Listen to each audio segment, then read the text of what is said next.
Hey friends, as promised, I have a new story for us to read today here on Flipgrid, and I'm going to let you take a look.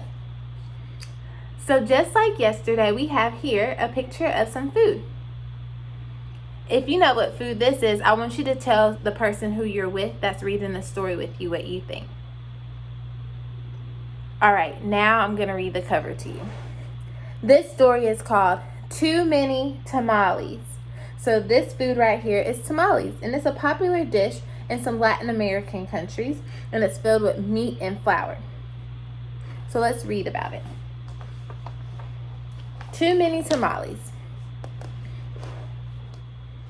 Snow drifted through the streets, and now that it was dusk, Christmas trees glittered in the windows. Maria moved her nose off the glass and came back to the counter. She was acting grown up, helping her mother make tamales. Their hands were sticky with masa. Masa is flour. "That's very good," her mother said. Maria happily kneaded the masa, so she's folding the flour. And she felt grown up, wearing her mother's apron. And her mom even let her wear lipstick and perfume. Now, if only Mom's ring, she thought.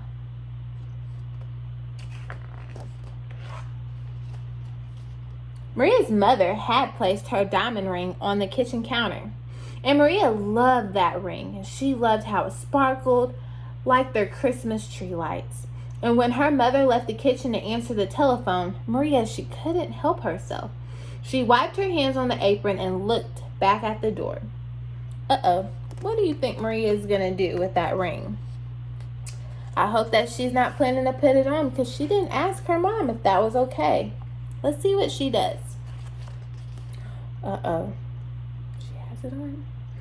"I'll wear the ring for just a minute," she said to herself. The ring sparkled on her thumb.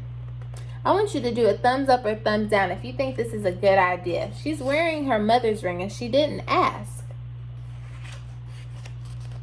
Maria returned to knead the masa, and her hands were pumping up and down. And on her thumb, the ring disappeared. That means it went away. And then reappeared. So that means she saw it again. In the sticky glob of dough. And her mother returned, took the bowl from her, and said, "Go get your father for his part." Then the three of them began to spread the masa on corn husks. And Maria's father helped by plopping a spoonful of meat in the center and folding the husk. Then he placed them in a large pot on the stove. They made 24 tamales as the window grew white and the delicious smelling curls of steam. And now it looks like they're frying them. A few hours later, the family came over with armful of bright presents. Her grandparents, her uncle, her aunt, and her cousin Dolores, Teresa, and Danny. Maria kissed everyone hello. Then she grabbed Dolores by the arm and took her upstairs to play, with the other cousins tagging along after them.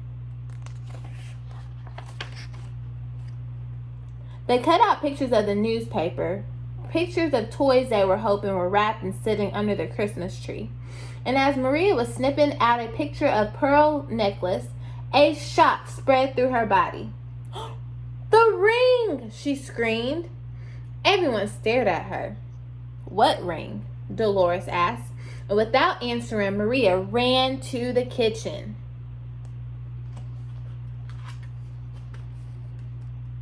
The steaming tamales lay piled on the platter, and the ring is inside one of the tamales. "It must have came off when I was kneading the masa," she thought. And Dolores, Teresa, and Danny skidded into the kitchen behind her. "Help me!" Maria cried, and they looked at each other. Danny piped up first. "What do you want us to do?" "Eat them," she said. "If you bite something hard, tell me." So it looks like they have plans to eat some of the tortillas to find the tamales to eat, to find the ring. Let's see if she finds it. The four of them started eating, and they ripped off the husk and bit into them. The first one was good, and the second one was pretty good. But by the third tamale, they were tired of the taste. "Keep eating," Maria scolded.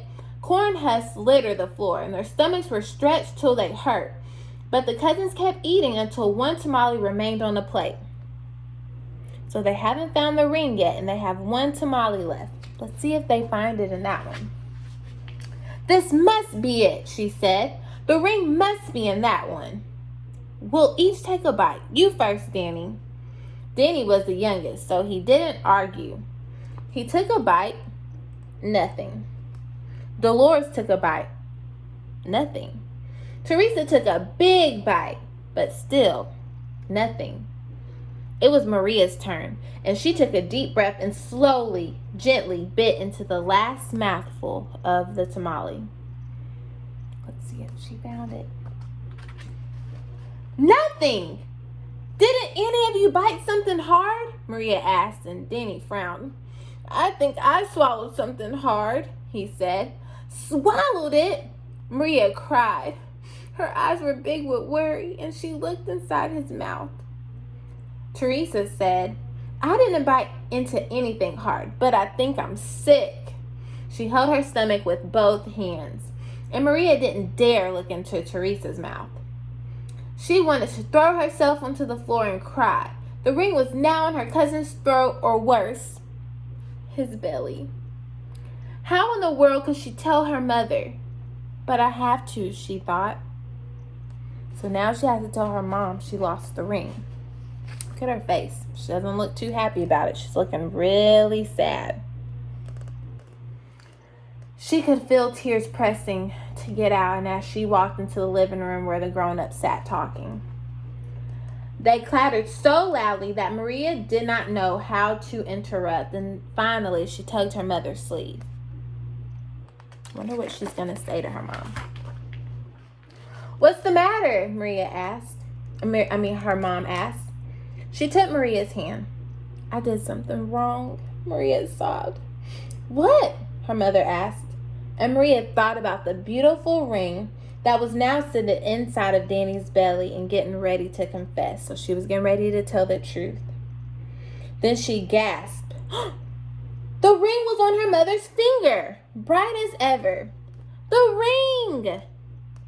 Maria nearly screamed. Maria's mother scraped off a flake of dry masa. You were playing with it? She said, smiling gently. I hope Maria tells the truth this time. I wanted to wear it. She does tell the truth. Maria said, looking down at the rug. Then she told them all about how they'd eaten the tamales, and her mother moved the ring a little on her finger. It wiggled. It winked a silvery light. Maria looked up, and Aunt Rosa winked at her too. Well, it looks like we'll have to cook another batch of tamales, Rosa said cheerfully. So her mom's not mad that she almost lost the ring. So it's a good thing to tell the truth, even if you think you're going to get in trouble. Maria held her full stomach as everyone filled the kitchen, joking and laughing. And at first she felt like crying as she needed a great bowl of masa next to Aunt Rosa. But she pumped her hands up and down, and the leftover tears fell from her eyelash into the bowl, and just for a few seconds rested on her finger, sparkling like a jewel. Then Rosa nudged her with her elbow and said, Hey, Nina, so that means, hey, girl, it's not so bad. Everyone knows the second batch of tamales always tastes better than the first, right? And when Dolores, Teresa, and Danny heard that from the other side of the room, they left off a groan. Ugh, the size of 24 tamales. Then Maria, she couldn't help herself. She laughed, and pretty soon everyone else was laughing, including her mother. When Maria put her hands back into the bowl of masa, the leftover tear was gone. The end. So that story was Too Many Tamales. Now I'm going to go to one of the pages in here. So here on this page, Maria and her cousins were playing in the room. And as you can see, she remembers something. She remembered that she had lost the ring, that it was no longer on her finger. And she runs downstairs. Why does she run downstairs? And what does she do? I want you to also check out the question in our Flipgrid box so that way you can send me a video response. But one of the questions in there is, why does she run downstairs and what does she do? So check out the video and then check out the question and send in a video of your response. I can't wait to see what you have to say. This story was Too Many Tamales.